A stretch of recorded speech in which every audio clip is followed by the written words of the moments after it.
tādu vietu, kurā var dvēseles attīrīt.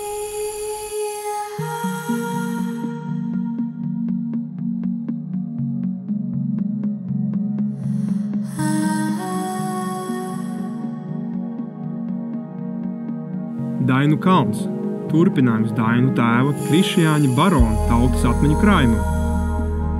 Kārtu kārtām, slāņu slāņiem tas audzis un izveidojas par tautas lolotu un mīlētu vietu, kur dzīvo un skan tautas dziesma. Ūdentiņš, akmentiņš, tie dzīvo saules mūžu. Pirms vairāk nekā 1000 gadiem daudzas paudzes iestaigājušas pirmās takas turēdā. Mūsu senči ticēja, ka dabai, dzīvniekiem un cilvēkiem ir nemirstīga dvēsele. Tie šūpuļi, kuri iekustināti tolaik, šūpais vēl joprojām.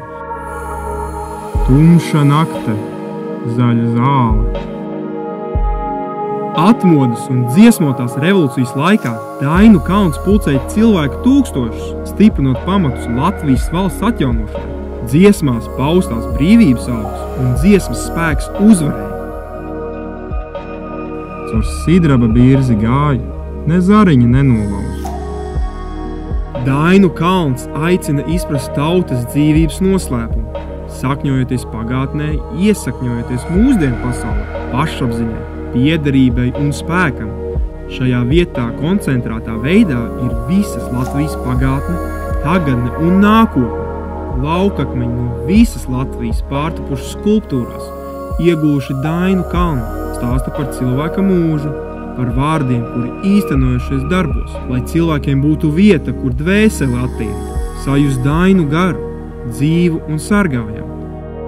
Akmens elpo un Dainu kalna stāsts turpinās.